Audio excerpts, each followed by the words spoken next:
análisis en tiempo de tertulia. Le estaba yo contando al coronel Diego Camacho que vamos un poco más retrasados porque ahora vamos a hacer un monográfico sobre las relaciones. Vamos a continuar con la historia de las relaciones España-USA.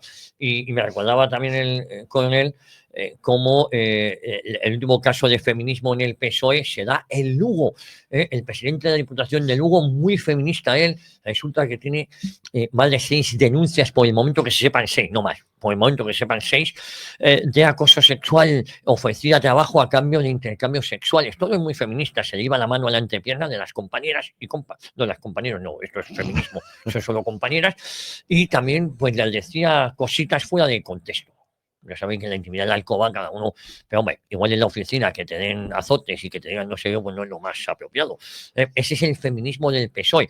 Por cierto, el presidente de la Diputación de Lugo estaba, o sea, el Comité Federal, donde según Coldo les pagaban en metálico. Ahora falta saber si ese dinero que pagaban en metálico lo declaraban o no. Estaba con Juan Salazar, otro feminista de cabecera, muy amiga de Pilar Japi Alegría, la que estaba en el parador de Teruel cuando Ábalos se llevaba camiones de prostitutas. Pues un Ábalos que acaba de cumplir 66 años, hace 6 años lo cumplió con el presidente, Delcy Rodríguez le llamó por teléfono, he escrito un artículo sobre eso, 6 años después lo ha celebrado en el Talego. Igual alguna prostituta o alguna amiga feminista también le ha acompañado en este 66 aniversario.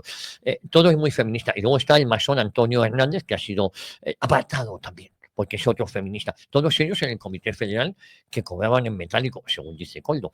Bueno, hoy no vamos a hablar de eso porque ya llevamos toda la mañana hablando de eso. Hoy vamos a hablar de otras cosas, a ver si desengrasamos un poco. Además hay que esperar a Diego tener más Camacho. información, ¿no? Sí. Buenos días. No, aquí sabemos que son todos. El Partido Socialista, además de ser el más corrupto y criminal de la historia de España, sin lugar a dudas, es el más feminista también. Como estamos viendo, ¿quién tanto a las mujeres que las toquen el culo y las ofrecen trabajo a cambio de sexo? Eso es muy que hay feminista. que unir el trabajo al placer. Sí, claro. La forma de obtener más rendimiento. El placer de ellos, que no de ellas. Porque ellas son agredidas. ¿Sí? Claro. Bueno, Teniente Coronel Vendala, ¿cómo estamos? Muy bien, muchas gracias. Pues encantado de empezar así también, porque es que hay que empezar con humor, aunque sea desagradable. A mí algún día me tendrán que explicar el ejército, yo me quedé en guerrillero, eso de tener 2 cargos y ser en el escalafón por debajo de un coronel. Bueno, eso es así. Soy teniente y coronel, y resulta que el coronel manda sobre el teniente y coronel. No, quiere decir que es teniente casi coronel. Ah, vale. Ahora lo voy entendiendo. Bueno, y tenemos también al coronel José María Manrique. Muy buenos días. Coronel, ¿cómo estamos? ¿Qué tal? Muy bien, gracias. Bueno, vamos a empezar en la mano de Diego Camacho. Nos habíamos hablado de los conflictos. De la Primera Guerra Mundial, y empezamos ahora en este programa del periodo entre guerras. Eso es decir, por qué, digamos, la Primera Guerra Mundial termina con la Paz de Versalles y entonces la Paz de Versalles, pues bueno, pues parece que una vez que se firma y que se crea la Sociedad de Naciones, pues que la guerra va a acabar. Y porque, bueno, pues el impulsor de esta Sociedad de Naciones es el presidente norteamericano Wilson, que curiosamente después, cuando se presenten los parlamentos para la aprobación en los parlamentos, la creación de la Sociedad de Naciones, el único país que no va a entrar va a ser precisamente Estados Unidos. Sí, porque claro, el Congreso norteamericano, dominado por los republicanos, pues no va a aprobarlo. Van a vencer los aislacionistas y no va a participar. Pero hay, digamos, unas causas profundas por las cuales esta Sociedad de Naciones va a fracasar. La primera de ellas es que Wilson intenta sustituir lo que había sido comúnmente como el arreglo entre potencias de Europa, que había sido, bueno, pues las alianzas y después el equilibrio de poder, que es el que procura mantener Gran Bretaña, sobre todo en el continente. Wilson lo intenta acabar con ello y acudir a un sistema que se va a llamar de seguridad colectiva. Es decir, la Sociedad de Naciones es una agrupación de naciones en las que se van a poner de acuerdo en suprimir la guerra, y entonces la guerra se va a suprimir porque se va a poner sencillamente fuera de la ley. Entonces, esto no va a tener evidentemente una aplicación positiva por los diferentes intereses subyacentes que tienen las potencias europeas. Es decir, se llega a una fórmula totalmente idealista, pero sin posible arreglo práctico. Después, el segundo motivo del fracaso de la Sociedad de Naciones lo encontramos en las indemnizaciones que le provocan a los países perdedores, a Alemania, a los imperios centrales, y, sí, por el Tratado de Versalles, que llega en aquel momento, llega a una cantidad de 40.000 millones de marcos oro, 130.000 millones de marcos oro, que equivale en la época a unos 40.000 millones de dólares de la época.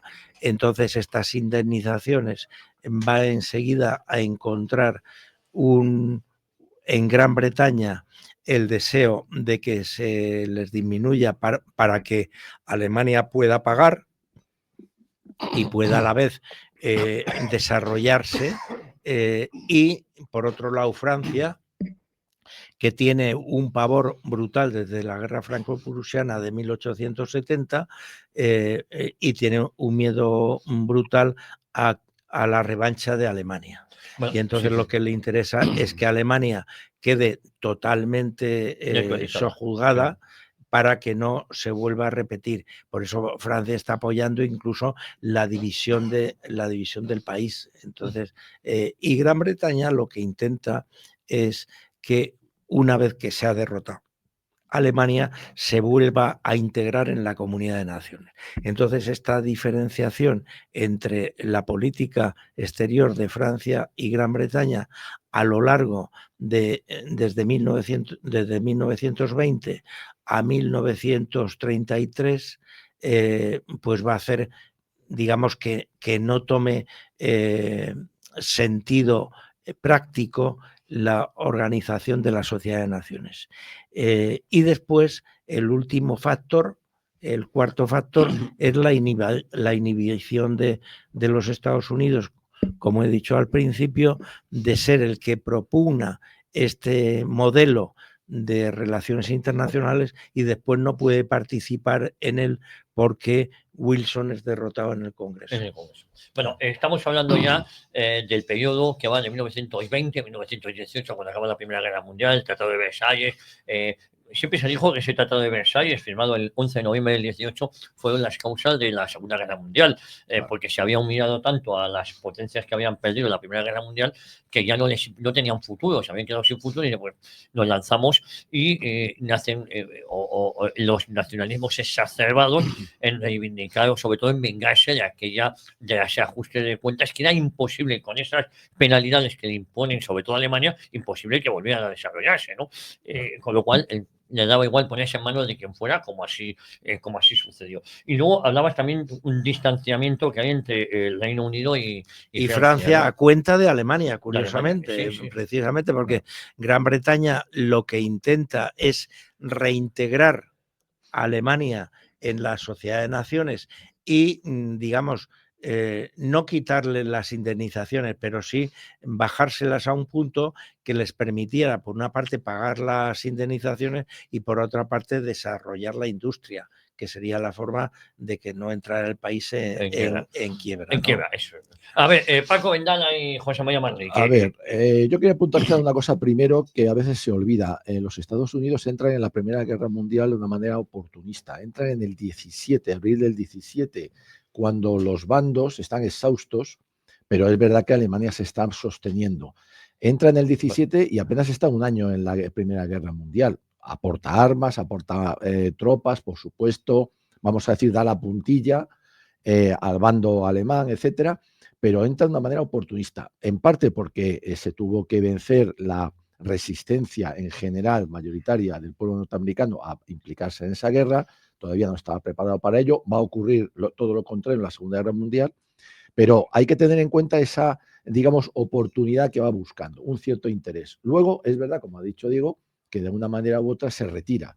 Ha venido, ha hecho la guerra y se ha retirado y deja aquí el pantanal que montan entre el Reino Unido y Francia, a costa, como ha dicho Diego, de los alemanes y tal. Y están sembrando el germen de la Segunda Guerra Mundial, como tú has dicho. Y no nos olvidemos de otra parte muy importante, y es el Imperio Otomano.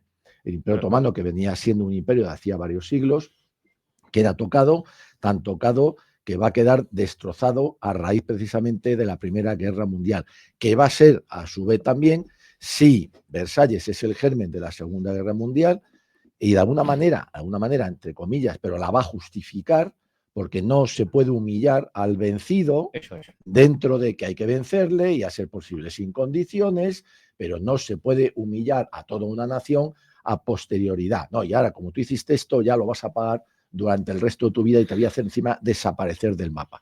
Con el Imperio Otomano ocurre algo similar. Ha perdido y entonces lo que vamos a hacer es destrozarlo, claro, pero sin darse cuenta que lo que van a hacer es, lo que he dicho, destrozarlo. Y vas a generar un pandemonium, un totum revolutum en una zona del mundo que ya de por sí es complicada porque tiene una mezcla de etnias, de razas, de idiomas, de culturas, de creencias, y sin tener en cuenta nada, vamos a decir, casi desde Londres y desde París, en un mapa, sin saber por dónde trazas las líneas, vas a empezar a trazar líneas, algunas rectas, imposibles, vas a dividir también etnias, vas a dividir razas, vas a dividir culturas, creencias, y vas a organizar lo que después todavía yo creo que en buena parte estamos sufriendo y estamos en el siglo XXI. Yo creo que todo esto hay que achacárselo a ese Versalles y a, digamos, su resaca. Si miramos la historia del mundo en estos tiempos, desde entonces y con esta perspectiva, yo creo que se entiende mucho quién es el culpable de lo que pasó en la Segunda Guerra Mundial, por qué surge y quién es el culpable de parte o buena parte, por no decir mucho, de lo que todavía estamos sufriendo en la zona de Oriente Medio, etcétera, etcétera. Yo eso quería dejarlo bien claro en este punto que estamos tratando ahora. A ver, vale, hablaremos de eso, del reparto del Imperio Otomano, que sería luego una fuente de conflicto en la actual Turquía. Manrique. Yo siempre me voy un poco a, bueno, aparte de aprobar y agradecer que mis compañeros nos ilustren con toda esa buena visión, Estados Unidos. ¿Por qué entra Estados Unidos en la guerra? Parece ser que los Rothschild, la banca Rothschild, muy sentada en Europa, fundamentalmente en Francia y sobre todo en Inglaterra, ofrece al gobierno inglés su apoyo, su colaboración, prácticamente le asegura la entrada de Estados Unidos en guerra, si a cambio le dan el hogar nacional en Palestina, como luego darán la creación. El Estado de Israel, ¿no? Sí, es, ¿cómo se llama? La declaración Balfour de 1917. Bueno, entonces se ve claramente que bascula un poco el poder hegemónico sajón de Inglaterra a Estados Unidos. Entra tarde en la guerra, pero entra con peso y se ve que al final, en la conferencia de paz, los 14 puntos de Wilson se imponen. 14 puntos de Wilson que también, desde la visión de algunos historiadores, es mundialismo puro, o la primera aparición del mundialismo, buscando casi como objetivo de la guerra el crear esa sociedad de naciones que es el embrión del gobernanza mundial que se dice ahora, que luego no triunfa porque eso, Estados Unidos no entra, Alemania no la dejan entrar, a la URSS tampoco porque está todavía en guerra interna, pero esa visión profunda de gobierno mundial, de una plutocracia que mueve los hilos por detrás de las naciones, y por detrás y por encima, es importante verlo. Y entonces esa plutocracia, se entiende entonces mejor que los 14 puntos de Wilson y en general la conferencia de paz se centren en la desmembración del Imperio Austrohúngaro, sucesor final del Imperio Sacro Imperio Romano Germánico. Hay un tinte clarísimo de revolución, de cargarse el pasado, también la Rusia, que era el gran imperio cristiano ortodoxo, pero cristiano, la mayor nación cristiana. Esas revoluciones que acompañan estos cambios revolucionarios hay que verlos, porque sobre el papel de esa sociedad de naciones o de esos dominios, mientras se pagaban las indemnizaciones y Alemania se queda sin colonias, la mayoría son dominios, lo mismo le pasa y a Líbano, a esos dominios que se quedan Francia e Inglaterra en Oriente Medio y que son el germen del conflicto abierto que hay hasta nuestros días. Esa gran parte de los historiadores revisionistas ven en la Primera Guerra Mundial como la culminación del siglo XIX de las revoluciones, desde la americana, la inglesa antes, pero vamos, la francesa, y termina además claramente con la mayor revolución de las últimas, que es la rusa. O sea que no solo hay una lucha por el poder económico, geopolítico, hay una lucha global por el cambio de paradigma, dirían, de enfoque de esa civilización cristiana rusa o europea. Bueno, es que el emperador Carlos de Austria llega a ser beatificado, era un imperio, sucesor del Sacro Imperio Romano Germánico. Ese enfoque de mundialismo que está detrás de Estados Unidos y detrás de Inglaterra, que además son los grandes financieros de la guerra y que financian también la Revolución Rusa, que son los que, gracias a las bancas, fundamentalmente judías, se mueve los revolucionarios, que estaban casi todos exiliados en Estados Unidos, a través de Canadá, llegan a Alemania y luego a Rusia y crean la Revolución Rusa.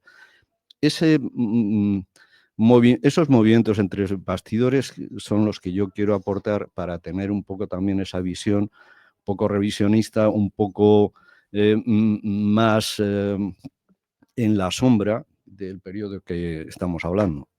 Oye, aparte de lo que tú comentabas, que creo que es importante que lo analicemos, lo que es cierto es que entramos también en un periodo donde las democracias liberales están obsoletas, se les considera que son los culpables de ese desastre que fue la Primera Guerra Mundial, y donde nacen lo que se ha llamado el periodo de los totalitarismos. Hemos hablado de la Unión Soviética, hablamos también del fascismo, del nazismo, es decir, que es la época de los totalitarismos. Y digo que esto hay que entenderlo con los ojos de esos años. Después de esa guerra, consideran que las democracias occidentales o liberales son una antiguaya, han fracasado, han llevado a ese conflicto y resulta muy atractivo, empieza a ser muy atractivo regímenes como el soviético o como el fascismo en Italia. Empieza a verse incluso el nazismo en Alemania, ¿no? Empieza a ver la juventud, los grandes intelectuales, los grandes poetas, los grandes escritores. Nadie se consideraba demócrata, eran o marxistas o fascistas o nazis o nacionalsocialistas, vamos, para que nos entendamos. Hombre, el factor ideológico es un factor determinante en el periodo de entreguerras. Eso es. Es decir, con la Revolución Rusa de octubre, aunque se produce en noviembre del 17, del 17 de octubre, con la Revolución Rusa aparece un nuevo concepto que es la democracia popular. Que se contrapone a la democracia liberal sí, burguesa y que conocemos con la democracia nacional. Sí. Es decir, que en ese momento viene a diferenciarse de la democracia liberal en el sentido de que la democracia popular es aquella que está por encima, el deseo del pueblo por encima de la ley.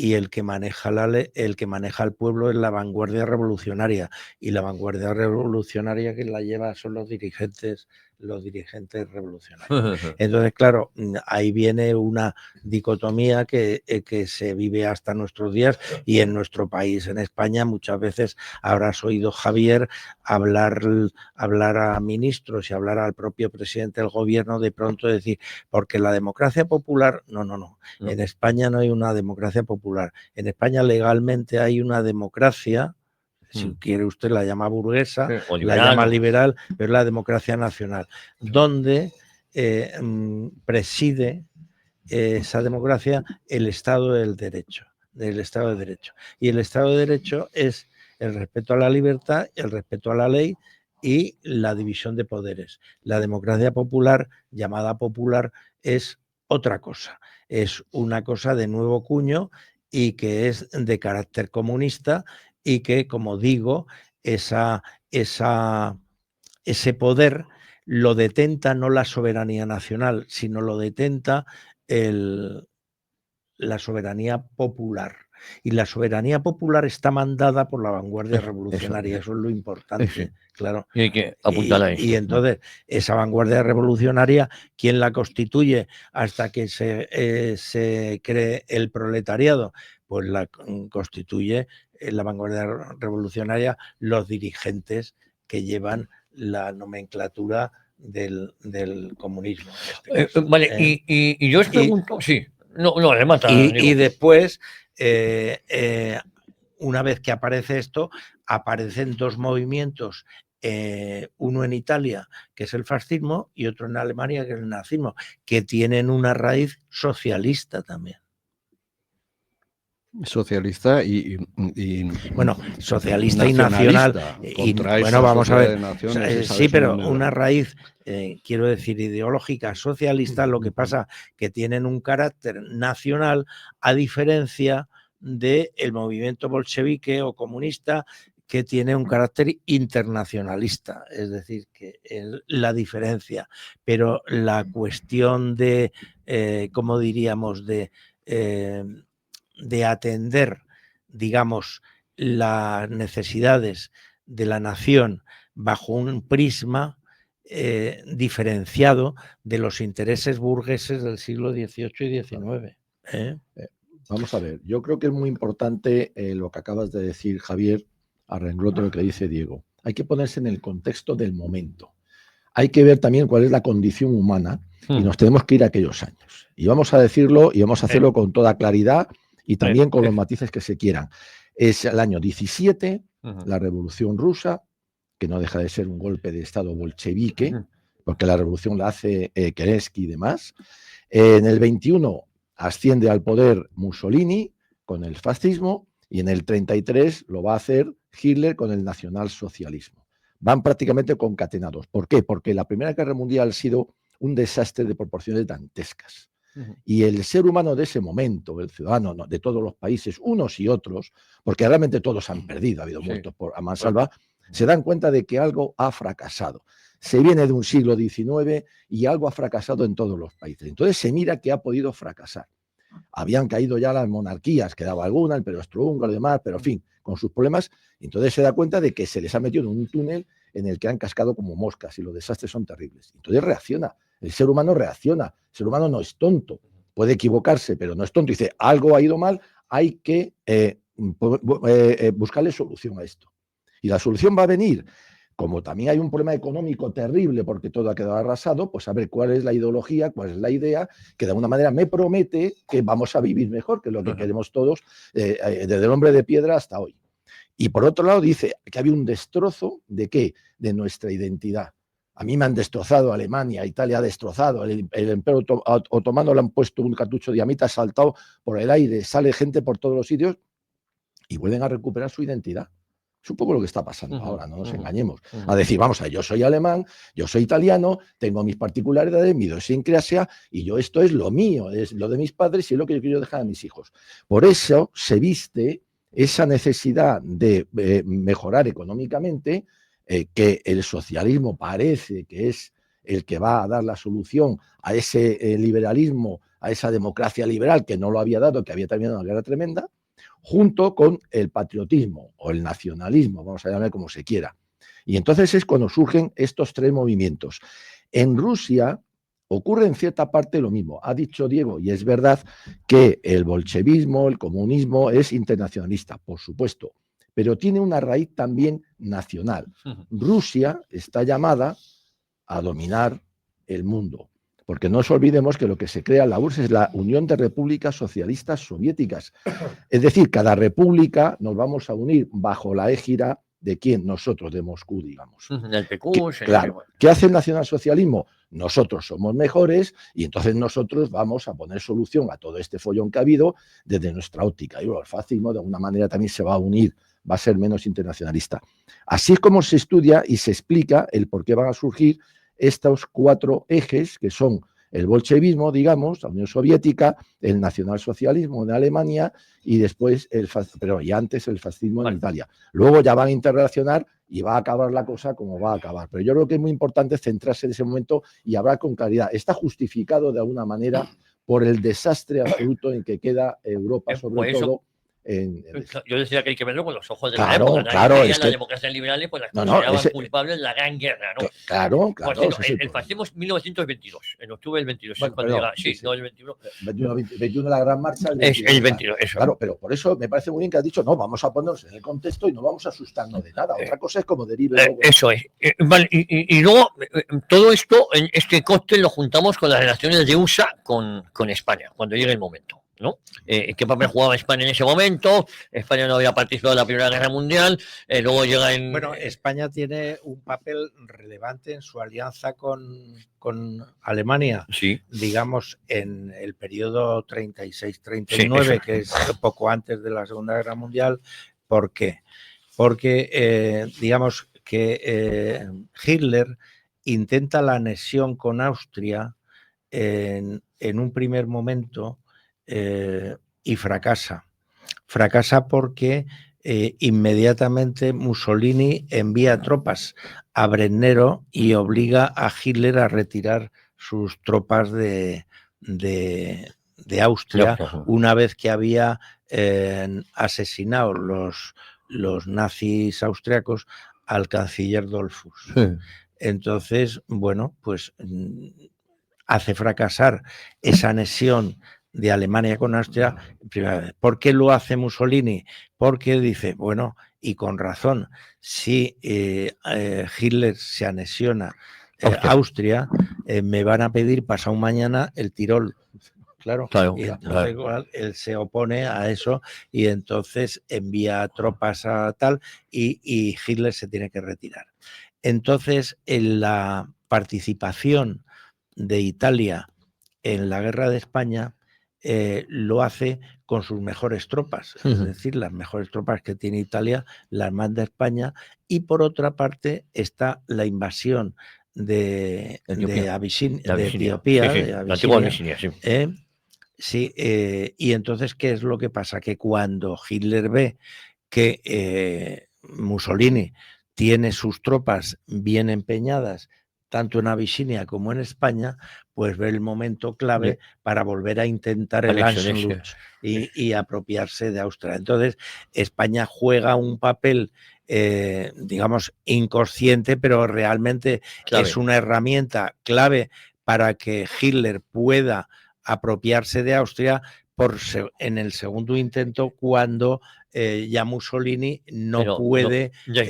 Y entonces ya Mussolini, como se da cuenta de su imposibilidad, no hace nada, y a partir de ese momento ya dice a Italia lo que le interesa es el Mediterráneo, y se orienta a Yugoslavia y a Grecia. Y hace una operación en 1935 y para apoderarse de Albania. Y controlar el Golfo de Otranto, ¿no? Y luego Malta, por cierto, la anexión efectiva de Austria se produce en el 38, ¿no? Sí. Oye, la segunda que tiene éxito. La efectiva en el 38. Vamos a ver, Manrique. Y luego esas relaciones de Estados Unidos con España, porque no sé exactamente qué papel jugaba España, está un poquito perdido, sobre todo con el advenimiento de la Segunda República, ¿no? Sí, pero insisto un poco en lo anterior, en ese cambio revolucionario que supuso la Primera Guerra Mundial y su paz posterior, la Sociedad de Naciones y las guerras y divisiones en dominios y en dominios que eran dominios tutelados por las Naciones Unidas, encargados a naciones, fundamentalmente Inglaterra y Francia, que fueron en realidad colonias, y las guerras que hubo a continuación, después del Tratado de Versalles, empezando por la guerra interna rusa y ese primer gobierno ruso que es fundamentalmente soviético, vamos, el primer gobierno establecido ya el soviet es fundamentalmente en un 90%, hablan los historiadores judíos, y la lucha contra la Rusia blanca, que apoyan al principio o nominalmente Inglaterra y Estados Unidos está volcado en ella hasta que les dejan caer. Y claro, en esa guerra entre rusos blancos y rusos negros se vuelcan al final las democracias, los sajones, a favor de los soviéticos, y el resultado es que ha salido fortalecido la revolución y ha quedado destruida la posible contrarrevolución blanca en esa guerra larga y cruel. Y lo mismo pasa un poco con los restos de Austria-Hungría y de Alemania, Polonia, Finlandia, todas esas guerras que al final lo que hacen es descomponer Europa y poner regímenes que ya no son monarquías, que son más fácilmente asimilables a esos Estados Unidos. En cuanto a España, en ese periodo de posguerra, España está fundamentalmente hasta el año 25 o 27 en guerra en África, y Estados Unidos no tanto, pero Inglaterra, que es su extensión o su origen en Europa, sí que apoya esa reducción, aunque nominalmente después durante la guerra se firman los pactos de Cartagena con Inglaterra. Inglaterra apoya a la revolución bereber y es contra España. Estados Unidos está un poco ya sobrevolando. En principio no tiene mayor incidencia todavía en España, algo sí con los petróleos, cuando se crea el monopolio de Kansa salta un poco por los aires, pero insisto, ese periodo de entreguerras es un periodo fundamentalmente de llevar adelante la revolución del cambio de paradigma, de enfoque patriota, de reducir las naciones, de anularlas, y de gobernanza mundial, o sea, llevar la revolución adelante por otros medios. Bueno, hay una fecha clave, yo creo, en el periodo de entreguerras, que es 1933, que es cuando Alemania se sale de la Sociedad de Naciones y cuando se sale de la Conferencia de Desarme. Entonces, a partir de ese momento es cuando Alemania, viendo la situación de enfrentamiento entre Francia, Gran Bretaña, por una parte, y la inhibición de Estados Unidos de la Sociedad de Naciones, digamos, cambia su política exterior con estos dos ámbitos de actuación. Me salgo de la Sociedad de Naciones, me salgo de la Conferencia de Desarme, por lo tanto, con el apoyo soterrado de Gran Bretaña, que va a apoyar que Alemania pueda irse rearmando y rehacer su flota, se va, digamos, a iniciar el proceso de lo que se llaman los golpes de fuerza previos a la Segunda Guerra Mundial. El primer golpe de fuerza, como hemos mencionado, es en 1934, cuando intenta la unión con Austria Hitler y que fracasa por Mussolini. Y después, en 1936, Hitler, consciente de la debilidad de la debilidad diplomática y política de Francia y Gran Bretaña, porque en ese momento, en el 36, todavía desde el punto de vista teórico, el ejército francés es muy superior al ejército alemán, es más poderoso. Entonces hace un golpe de fuerza en Renania y toma toda la región del Ruhr, que es la zona industrial y tal, y entonces ese sería el primer golpe de fuerza. Después, efectivamente, en el 38, como tú has dicho, la anexión de Austria. Se hace la anexión de Austria, que ha sido precedida en el 36 por la formación del eje Italia-Alemania, que va a derivar del 36, derivará al 39 en lo que se llamará el Pacto de Acero, también entre Italia y Alemania. Bien, entonces después de la anexión de Austria vendrá el desarrollo para apropiarse del territorio de los Sudetes en Checoslovaquia. Los Sudetes es una región habitada fundamentalmente por alemanes, y entonces utilizan el argumento que ya desde el siglo XIX utilizaron los norteamericanos para apropiarse de Texas. Es decir, hay unos norteamericanos ahí, en este caso unos alemanes, y entonces el gobierno mexicano los trata mal, y entonces nosotros tenemos que defender a nuestros habitantes en Texas. Pues aquí pasa lo mismo. Alemania dice, está el gobierno checoslovaco fastidiando a los súbditos, a los ciudadanos alemanes, y Alemania tiene que reivindicar esto. Entonces, para apropiarse de los Sudetes, lo que es evidente es que Hitler va a contar con la complicidad por miedo tanto de Francia como de Gran Bretaña, y el señor Chamberlain llegará a Londres diciendo, bueno, este es el fin de la tensión, lo cual estaba equivocado. A partir de la toma de los Sudetes ya se provocará por Hitler la toma total de Checoslovaquia. Y aquí es muy importante la toma de Checoslovaquia, porque ya la concepción de Hitler del Mein Kampf,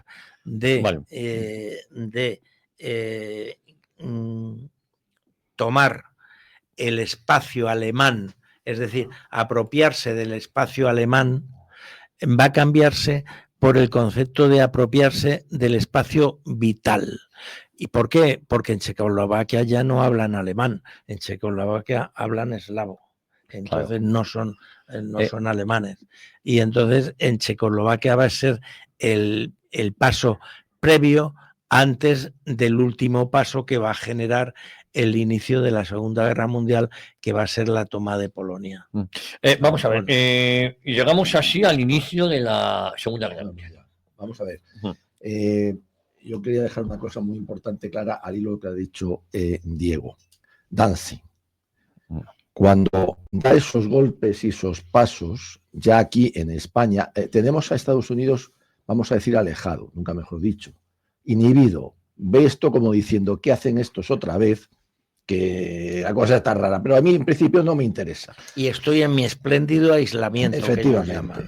Estuve en la Primera Guerra Mundial, estuve un año, fui, llegué, vencí y me vine, y estos están liándola. Bueno, aquí es muy importante algo que yo quiero señalar. Desde el año 37, en plena guerra nuestra, Franco está viendo, por supuesto, el aspecto internacional que toma el asunto en Europa. Nadie piensa en una guerra mundial, sino una guerra europea, y ya está avisando de que él se mantendrá neutral si hay algún conflicto.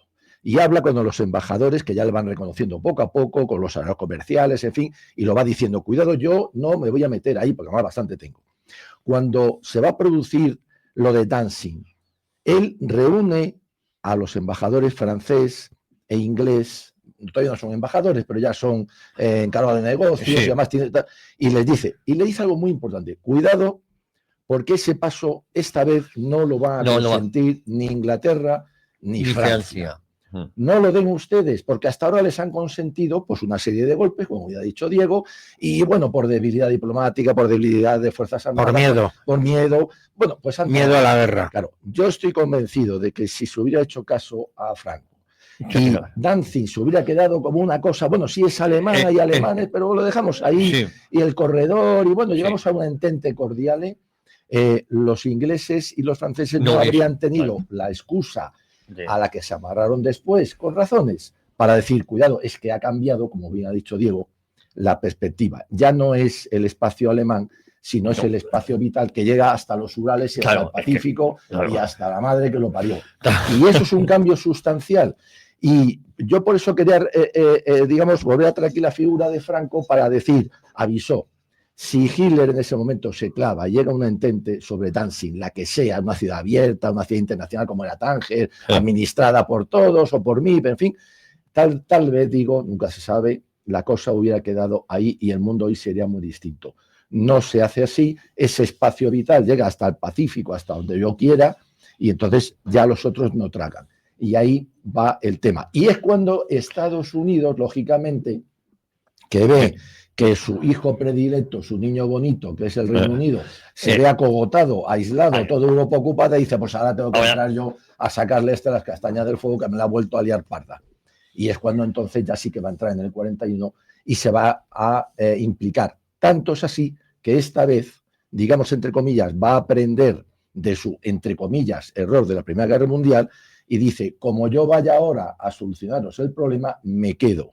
Y sigue aquí. Porque Alemania sigue ocupada por los Estados Unidos, porque los 40.000 hombres que tiene Alemania, aunque dicen que son de la OTAN, son bases de Estados Unidos, Sí. que nunca ha desalojado desde la Segunda Guerra Mundial, solo que les ha ido cambiando el cartel de la entrada.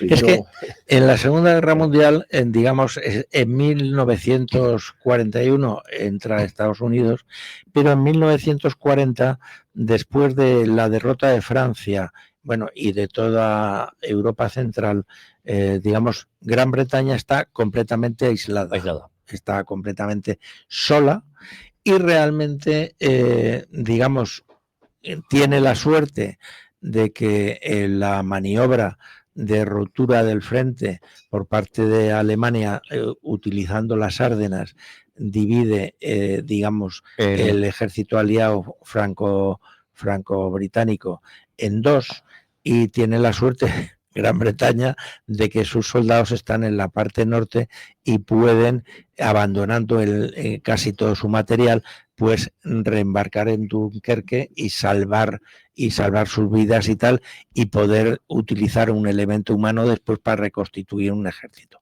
Pero en 1940, como digo, Gran Bretaña está aislada y sí que tiene, digamos, un ejército de reserva en Egipto, en el canal de Suez, claro, una colonia y tal. Y entonces Hitler en 1940 comete un error al aceptar sin más la neutralidad de España, porque la neutralidad de España va a permitir el desembarco del tercer ejército norteamericano en las playas marroquíes y va a poder hacer tenaza con el ejército de Ansleck contra Rommel, que está precisamente tratando de llegar al canal de Suez y apoderarse de aquello. Entonces, digamos, el inicio del desastre del ejército alemán, en mi opinión, no está en Normandía. Está en la pérdida del norte de África, que va a posibilitar luego el desembarco en Sicilia y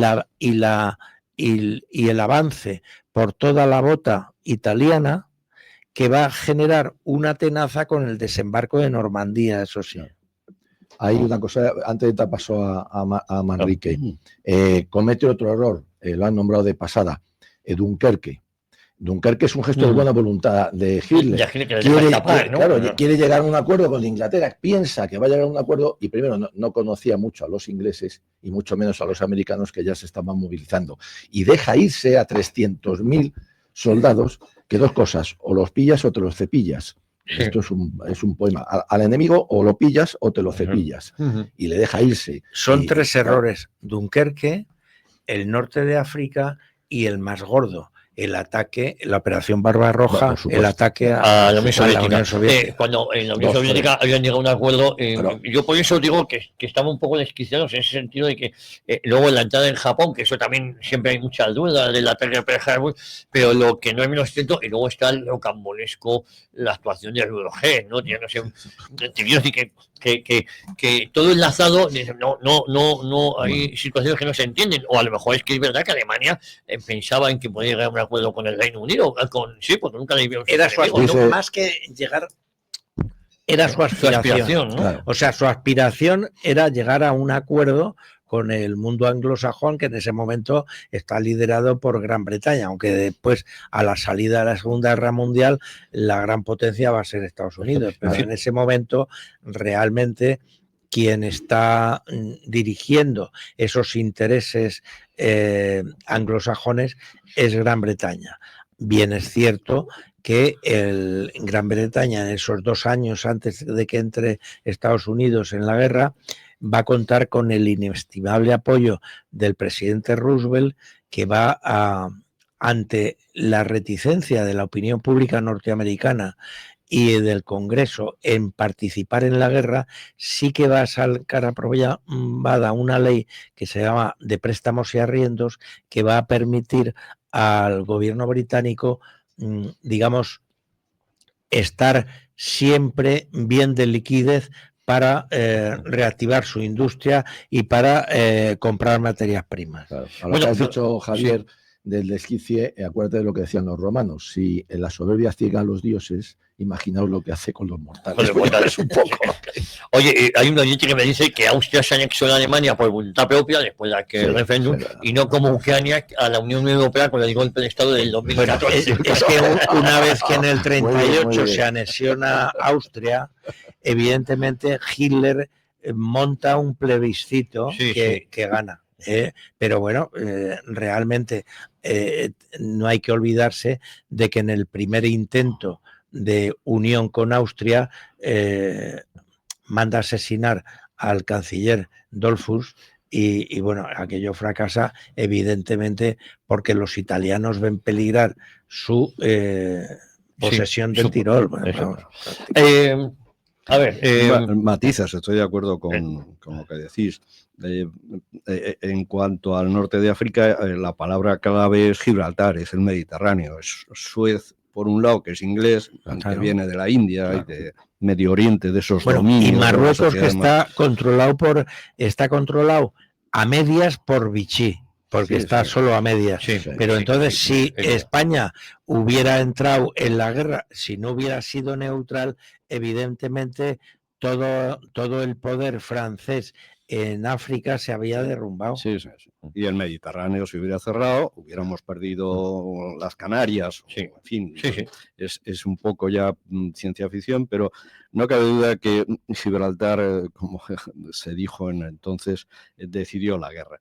Y luego habéis hablado del error de Rusia. Bueno, pues sí, pero no cabe duda que ese libro rompehielos que habla desde fuentes soviéticas del afán soviético de invadir Alemania y que estaba orientado a eso, o sea, que estaba decidido a lanzar ese ataque a su aliado convencional, aliado de circunstancias durante la invasión de Polonia, que era Alemania. Pero, o sea, que esa visión de que Hitler se equivocó, donde se debió equivocar, sin duda, es cuando manda a Rudolf Hess, no le hacen caso los ingleses y permite Dunkerque y compagina un poco, trata de contemporizar un poco. Pero lo de Rudolf Hess es un acto fallido. Lo de Rudolf Hess. Lo del ataque a Rusia es un error por los resultados obtenidos. O sea, las intenciones en política no valen, sino los resultados. Entonces, ahí en Stalingrado le quiebran, me parece que es el 8º ejército, el 6º ejército que manda von Paulus, Don Paulus. y eso es la columna vertebral de la Wehrmacht. Sí, Sí, no sé, la guerra se pierde para Alemania en Rusia, pero también es verdad que Rusia estaba preparando la invasión y la operación Barbarroja se adelanta en meses.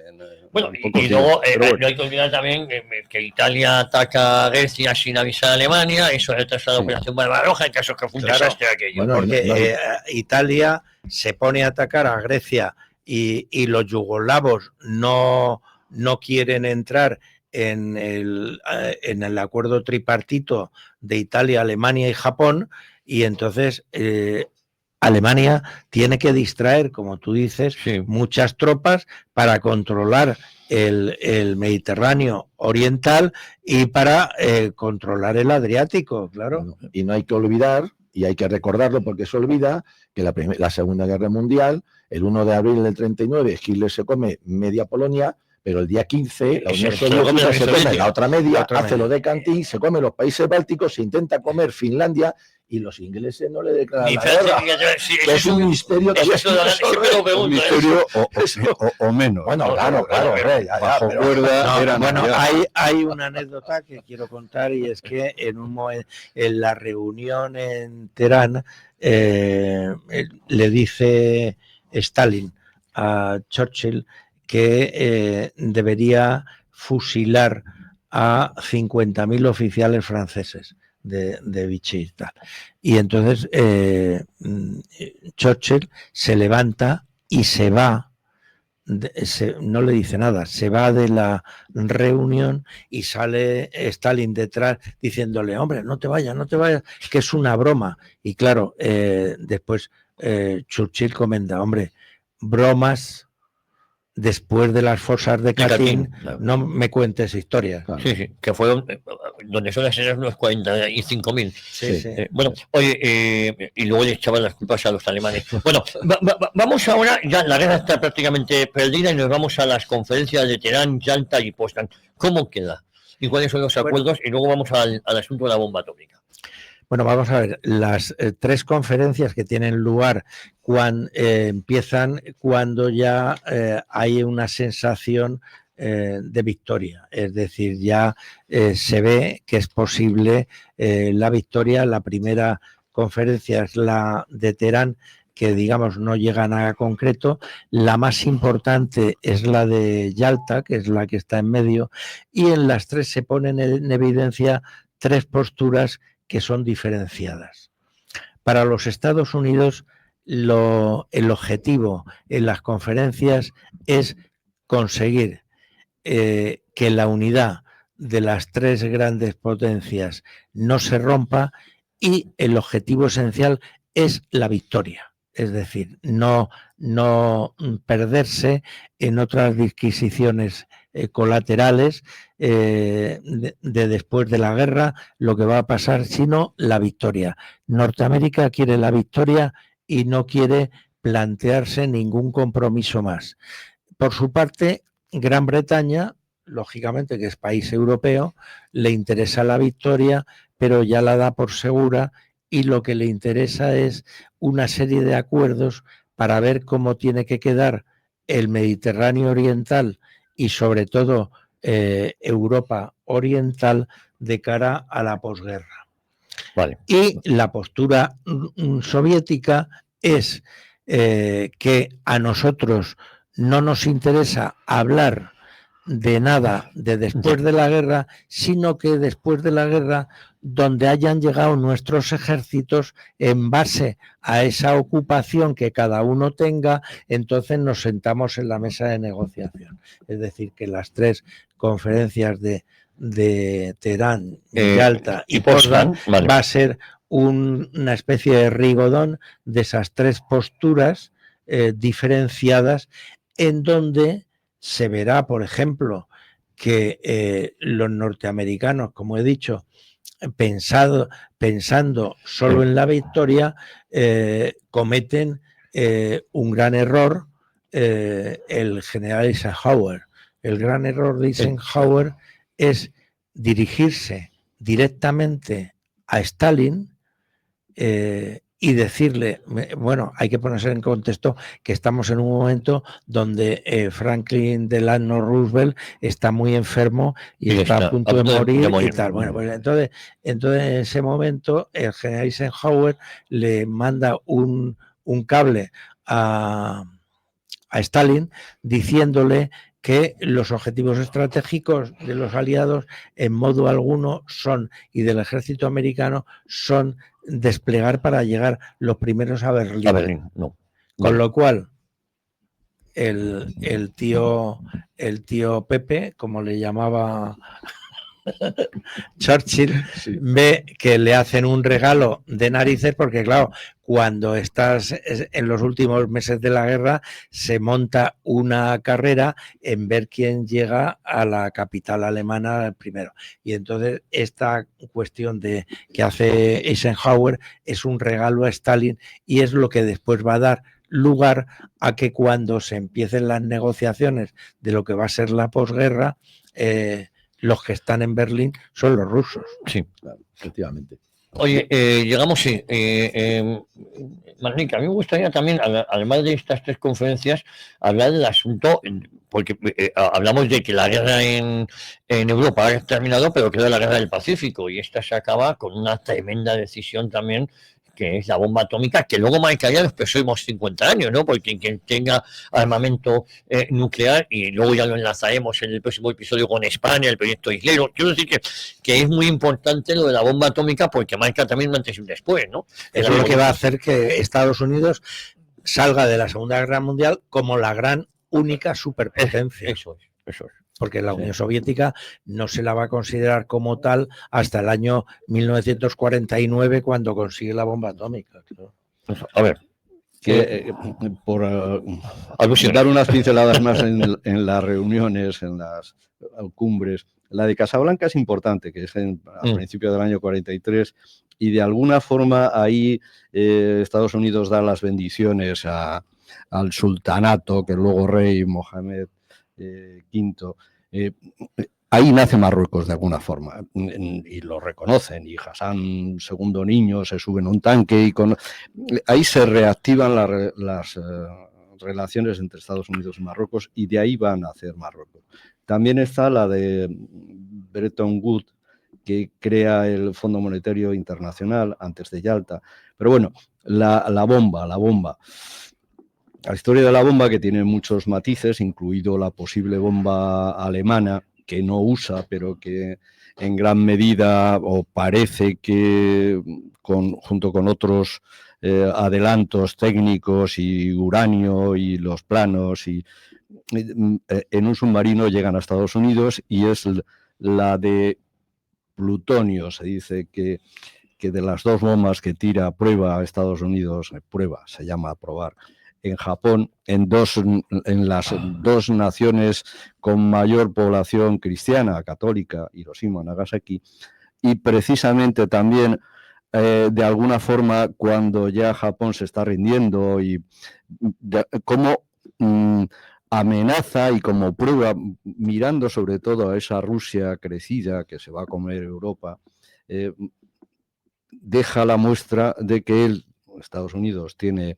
esas 2 grandes armas en ese contexto de supremacía mundial, de frenar al ruso, de machacar el cristianismo, porque, y vuelvo un poco a mi tema, la Guerra Mundial Primera y la Guerra Mundial Segunda son como pasos más por la violencia del cambio de la creación del nuevo orden mundial.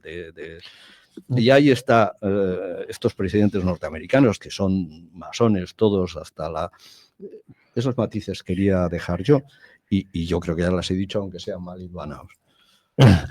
Vamos a ver, para mí las conferencias, las sucesivas conferencias, lo que ha dicho Diego, suponen un segundo Versalles, con ciertas diferencias. Ahora la diferencia importante es que va a haber una repartición del mundo, trazada prácticamente sobre un plano.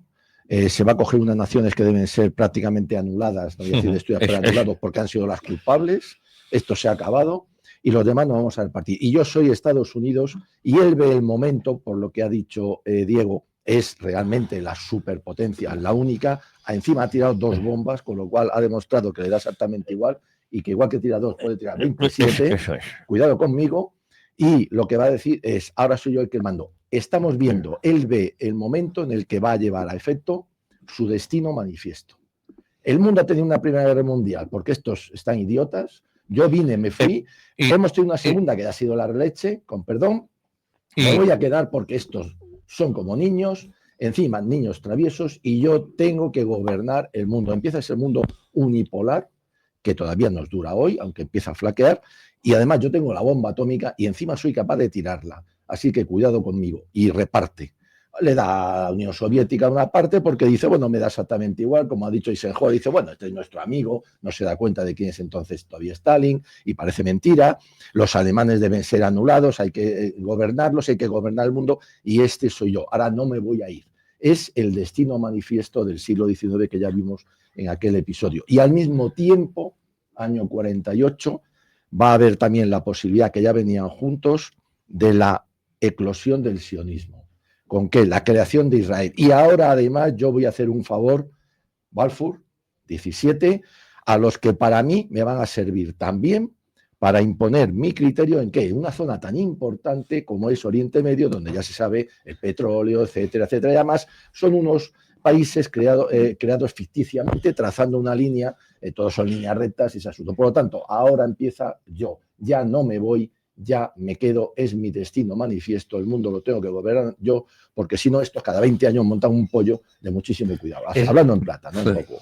Hay que Esa es la decir que versión oficial precisamente rusa. el origen que tenemos ahora en Palestina está, como hemos mencionado, en la Declaración Balfour de 1917, que viene muy breve, viene a decir: el gobierno de Su Majestad británica vería con agrado el establecimiento en el territorio palestino de una comunidad judía, y para obtener ese objetivo emplearemos todos los medios que sean necesarios.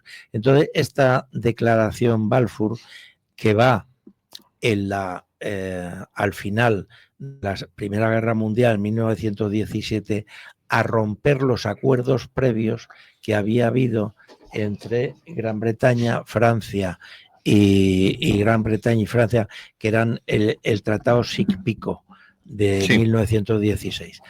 Y después esta situación se va a enquistar ahí después de la Primera Guerra Mundial. Pero la conclusión de la Primera Guerra Mundial, cuando se reparte el Imperio Otomano, va a aparecer una nueva figura, que es el mandato, que hasta entonces no había aparecido en la política internacional. El mandato es una invención de un coronel inglés, en donde se dice que los países que necesiten un apoyo para su desarrollo y tal serán tutelados por una gran potencia hasta el momento en que adquieran su autonomía para regirse solos. Entonces así se genera el mandato de Siria y de Líbano, que corresponde a Francia, y se crea el mandato de Mesopotamia, que después va a ser Irak, y de Palestina, que corresponde a Gran Bretaña, pero con una condición, que curiosamente el mandato de Palestina es diferente al de Líbano, al de Siria y al de Mesopotamia en un aspecto. ¿En qué aspecto? En que no habla para nada de desarrollar potencialmente la autonomía de ese territorio para qué tal. Con lo cual, al final de la Segunda Guerra Mundial, ese territorio no está sujeto a la dinámica descolonizadora que tiene Mesopotamia, el Líbano y ahí hay que también que cuando se produce la mal llamada descolonización por parte del Reino Unido en Irak, se guarda la baza de Kuwait, que lo separan cuando era una provincia y eso genera la guerra del Golfo del 91. Ahí sí que hay, en el tema es interesante, porque al final de la Primera Guerra Mundial, en el reparto, Sí. a Faisal, que es el hijo del alcalde de la Meca, Sí. Hussein, Arabia Saudí. a Faisal le conceden Siria, le ponen Sí. de gobernador después de rey de Siria. Pero después, mal aconsejado, Faisal se plantea hacer la Gran Siria y absorber el mandato de Líbano y quitárselo a los franceses. Entonces se provoca una pequeña guerra con los franceses y es derrotado en Kaisalun, Faisal, y entonces tiene que salir por patas de Siria, con lo cual se apropian los franceses de Siria, pero ahí los británicos, viendo la promesa que habían hecho a Faisal y a Hussein en la Primera Guerra Mundial, lo que hacen es instalarle de rey en Mesopotamia, de rey de Irak, y entonces le dejan de rey ahí a Faisal. No tenemos tiempo para más. El próximo mes, si os parece, nos metemos ya en la creación de la ONU. Nos metemos en la creación de la ONU y en la Guerra Fría. Y la Guerra Fría. Bueno, vamos a... solo muchos oyentes, muchos nos dicen que solo un programa así se podía escuchar en esta casa. También Manuel de Gran Canaria, muy buen programón, hoy espectacular. Gracias a todos los contertulios porque es muy enriquecedor. Les sugiero que algún día preparemos algunos monográficos sobre Guinea, Ifni, el Sáhara español. Nuevamente, gracias. Alguna vez lo hemos tocado. Sergio de Logroño, magistral clase de historia y geopolítica. Enhorabuena a todos los espadas que hacéis que aprendamos cada día más. Nos mandan arriba a España también. Buenos días. Normandía fue una exigencia de Stalin para descongestionar el frente del este. La USA no contemplaba un nuevo desembarco en el norte de Europa, sino en la península ibérica. Indirectamente Stalin salvó a España de su devastación, como también salvó al pueblo alemán de su exterminio. El plan Morgenthau, por el estallido de la Guerra Fría, paradojas de la historia. Otro oyente dice: Franco se equivocó con USA. Bueno, hay para todos los gustos. No hay tiempo para más. Tendría con el Vendala, un abrazo. Un abrazo, muchas gracias a todos. El digital que diriges hay que leerlo. Hombre, aquí. El periodismo. El que quiera. Pero el periodismo. No, bueno, Calín me manda desde Colonia todas las semanas artículos maravillosos de él. Además, hay que leerlo porque en él estás tú también como eso es. Pero siempre me lío. El periodista español no. El digital es. No. El español digital. El español digital, no, lo digo al revés. El español digital, vale. Con él, Diego Camacho, mañana nos vemos, si quieres. Vale, pues hasta mañana. Y también nos vemos en la presentación del libro España, el PSOE contra España, lo casi lo siempre. Mañana por la tarde te veremos a las 7 en Julián Romea. No me guines el ojo, a mí no, a él que te he pillado, jugando al mus te he cazado. Mañana a las 7 en Julián Romea número 2. Te veo mañana, Camacho. Camacho, digo, Manrique. Me ves doble. Nos vamos ahora mismo y cambiamos de tercio,